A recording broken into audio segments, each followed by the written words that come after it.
मला असं वाटतं आतापर्यंत अनेक आंदोलनं गुंडाळण्याचा प्रयत्न सरकारने केला, चुकूनही जर हे आंदोलन गुंडाळण्याचा प्रयत्न सरकारनं केला तर सरकारला हे महागात पडेल. थोड्या वेळ आधी बावनकुळे असं म्हणाले की आम्ही शेतकऱ्यांची कर्जमाफी करणार आहे. थोडा सरकारला वेळ पाहिजे आणि जर का त्यांचं व्याज वाढलं तर शेवटी सरकारच ते भरणार आहे. ढगात गेल्यावर कर्जमाफी करता का? आज आमचे खाते NPA झाले, आम्हाला नवीन पीक कर्ज मिळायला तयार नाही आणि तुम्ही कर्जमाफी कधी करता? तुमच्या डोक्यात 2029च्या निवडणुकीच्या पार्श्वभूमीवर कर्जमाफी करायची असं तुमच्या डोक्यात आहे आणि आम्ही खपून घेणार नाही. आम्हाला आज कर्जमुक्त पाहिजे. अरे हजारो शेतकऱ्यांच्या आत्महत्या झाल्यावर मग कर्जमाफी करून फायदा काय?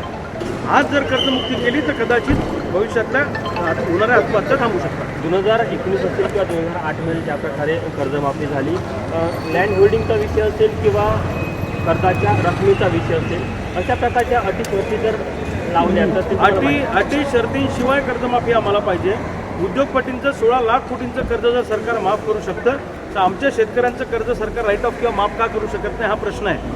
उद्योगपतींना वेगळा न्याय आणि आमच्या शेती उद्योगाला वेगळा न्याय चालणार नाही.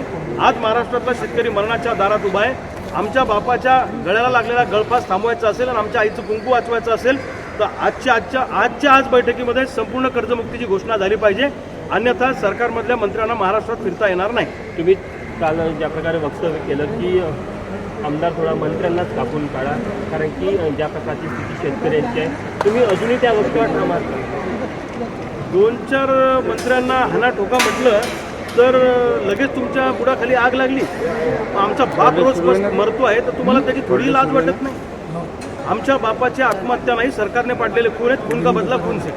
शेवटला प्रश्न मला एक सांगा की या शिष्टमंडळात कोण कोण असणार आहे आणि काय स्ट्रॅटेजी आहे? माझ्या माहितीप्रमाणे हे 7 ते 8 लोकांचं शिष्टमंडळ आहे. त्यामध्ये सन्माननीय बच्चू कडू साहेब आहेत, त्यानंतर जानकर साहेब आहेत, राजू शेट्टी आहेत, अजितजी नवले आहेत, मी स्वतः आहे आणि अजून काही नेते. काय स्ट्रॅटेजी असली तुम्ही बैठकीत घेऊन? आता मुंबईत गेल्यावर स्ट्रॅटेजी आखून बैठकीची आहे. आता आम्ही सोबत आहे त्याच्यामुळे आम्ही स्ट्रॅटेजी आखतच जाणार आहे. आज तोडगा निघाला नाही तर आंदोलन मागे नाही. आंदोलनातून माघार नाही.